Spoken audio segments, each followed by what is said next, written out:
machine. So I thought, okay, I'll just start my normal routine. So I got up and I jumped onto my cardia glider, which is a full body, full exercise machine.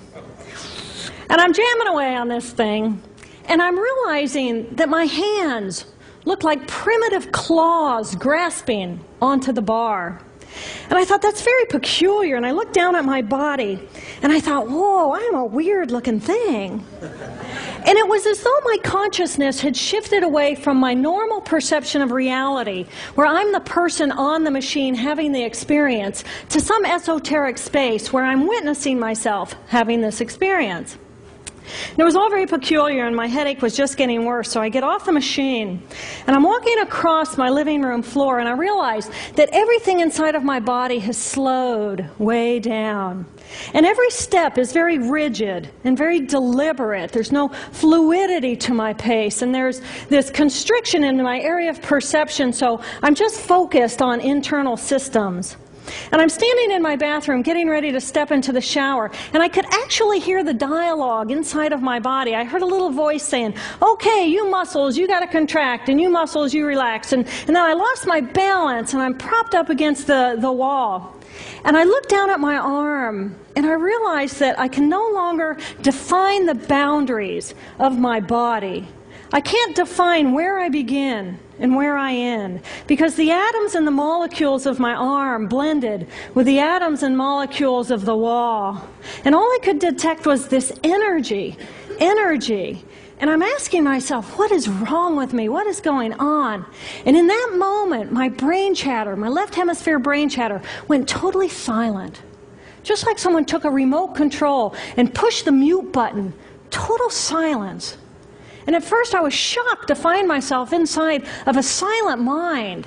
But then I was immediately captivated by the magnificence of the energy around me. And because I could no longer identify the boundaries of my body, I felt enormous and expansive. I felt at one with all the energy that was, and it was beautiful there. And then all of a sudden, my left hemisphere comes back online, and it says to me, hey, we got a problem, we got to get some help. And I'm going, oh, I got a problem. So it's like, okay, I got a problem. But then I immediately drifted right back out into the consciousness, and I affectionately refer to this space as La La Land. But it was beautiful there. Imagine what it would be like to be totally disconnected from your brain chatter that connects you to the external world. So here I am in this space, and my job and any stress related to my job, it was gone. And I felt lighter in my body. And imagine all of the relationships in the external world and any stressors related to any of those, they were gone. And I felt this sense of peacefulness. And imagine what it would feel like to lose 37 years of emotional baggage. Oh, I felt euphoria. It was beautiful there. And then again, my left hemisphere comes online, and it says, hey, you've got to pay attention. We've got to get help. And I'm thinking, I've got to get help. I've got to focus. So I get out of the shower, and I'm mechanically dressed, and I'm walking around my apartment, and I'm thinking, I've got to get to work. Can I drive? And in that moment, my right arm went totally paralyzed by my side. Then I realized, oh my gosh, I'm having a stroke. And then the next thing my brain says to me is, wow, this is so cool. How many brain scientists have the opportunity to study their own brain from the inside out? And then it crosses my mind, but I'm a very busy woman. I don't have time for a stroke. It's like, okay, I can't stop the stroke from happening, so I'll do this for a week or two, and then I'll get back to my routine. Okay, so I got to call help. I got to call work. I could remember the number at work. So I remembered in my office I had a business card with my number on it. So I go into my business room, and I pull out a 3-inch stack of business cards. And I'm looking at the card on top. And even though I could see clearly in my mind's eye what my business card looked like, I couldn't tell if this was my card or not, because all I could see were pixels. And the pixels of the words blended with the pixels of the background and the pixels of the symbols, and I just couldn't tell. And then I would wait for what I call a wave of clarity.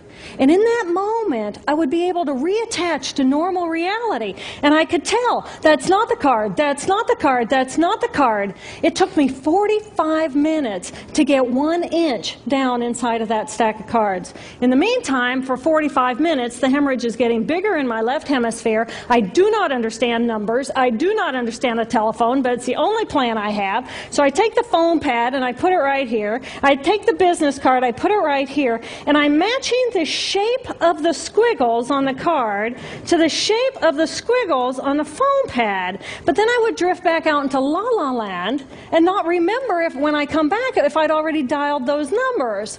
So I had to wield my paralyzed arm like a stump and cover the numbers as I went along and pushed them so that as I would come back to normal reality, I'd be able to tell, yes, I've already dialed that number. Eventually, the whole number gets dialed, and I'm listening to the phone, and my colleague picks up the phone, and he says to me, "Roar, roar." And I think to myself, oh my gosh, he sounds like a golden retriever. And so I say to him, clear in my mind, I say to him, this is Jill, I need help. And what comes out of my voice is, and I think, oh my gosh, I sound like a golden retriever. So I didn't know that I couldn't speak or understand language until I tried. So he recognizes that I need help, and he gets me help. And a little while later, I'm riding in an ambulance from one hospital across Boston to Mass General Hospital. And I curl up into a little fetal ball. And just like a balloon, with the last bit of air just right out of the balloon, I just felt my energy lift, and I felt my spirit surrender. And in that moment, I knew that I was no longer the choreographer of my life, and either the doctors rescue my body and give me a second chance,